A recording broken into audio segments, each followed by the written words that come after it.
So what's up mga boss? So for today's video nga ay nag-refill tayo ng tubig natin dito sa ating mga hamster. At ngayon nga ay naisipan ko na turuan ko kayo mga boss na mag-gender nitong ating mga alagang mga hamster mga boss. So nung nakaraan nga ay napakita ko na rin sa inyo yung gender nila, pero hindi natin masyadong na-discuss masyado. So bago natin turuan kayo mag gender nito ay pakainin muna natin sila dahil mukhang gutom na rin itong ating mga hamster mga boss. So tara.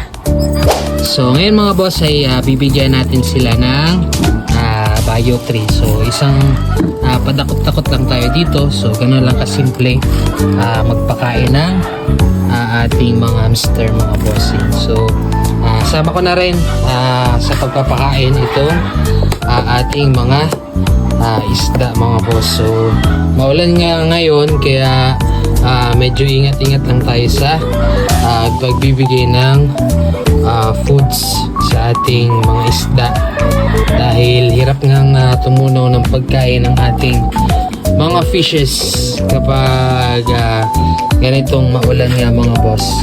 Ito nga at makulimlim pa ang panahon mga bossing, pero goods naman ang ating mga fishes dito mga boss, ang ating mga alaga. At wala naman nga ako nakita mortality mga bossing. So ito, dami na rin ang plants at hindi pa rin natin naasikaso mga bossing. Yeah. Dami na nitong dam natin mga boss. Yun. Tapos dito yung hydroponics natin. Sa ilalim naman yung tiger mosaic. So hindi ko pa yun naayos, pero pag nagkaroon tayo ng oras ay bibigyan natin yan ng space mga boss. So dito naman sa outdoor setup natin ay ito lang yung inisip natin dahil maulan nga at wala nga itong overflow at tinarin ito mga bossing, pero hindi pa naman sunod-sunod ang ulan, pero gagawa natin ng paraan na magkaroon niya ng overflow mga boss. At ang laman nga nito ay ang ating mga glass belly na koi. At yung iba nga dyan ay nagkakaroon na ng kulay mga bossing. Kaya sa mga naghihintay dyan ay hintay pa rin kayo mga boss dahil maliliit pa rin itong ating mga fry. So marami na nga naghihintay nito at hindi pa tayo nagkakaroon ng panibagong batch mga boss. So siguro matagal pa yan bago masundan dahil tag-ulan na nga mga bossing. So balik tayo dito sa ating mga hamster mga boss. So pili lang tayo ng pwede nating maipakita. So try natin ito mga bossing na isa. So ayan.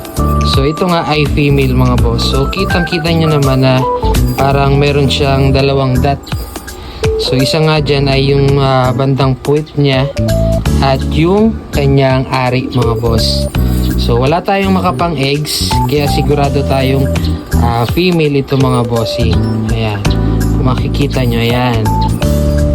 So napakabait ng mga hamster natin dito mga boss at hindi nga sila nangangagat.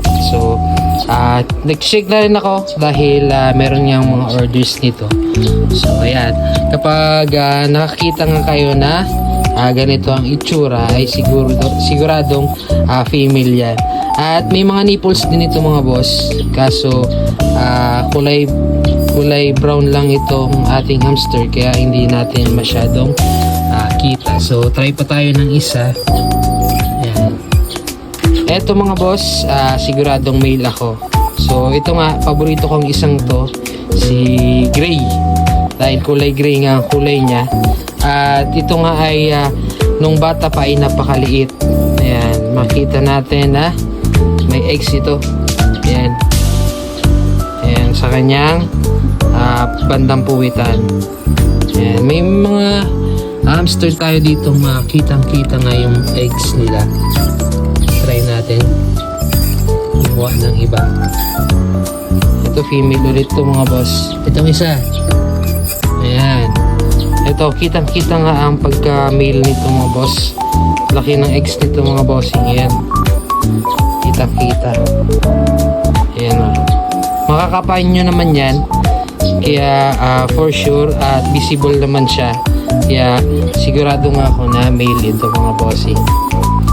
So update ko na rin kayo dito sa ating mga cute at bago nating mga hamster mga boss. Yan.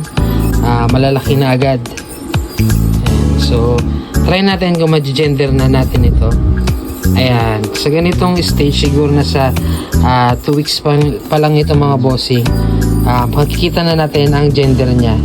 Ayan. May dalawang parang dot siya. Isang pang sapuwitan niya at isang yung gender niya mga boss. Kaya siguro 3 weeks pa lang ito mga boss at pwede na natin itong ma-gender mga bossing. So sana ay napaliwanag ko sa inyo ng mabuti mga bossing. So update, abang na lang kayo sa mga susunod pa natin na update mga bossing. Ito sobrang cute mga boss. Red eye nga ito mga bossing. Yan, nagmana nga sa tatay niya mga bossing.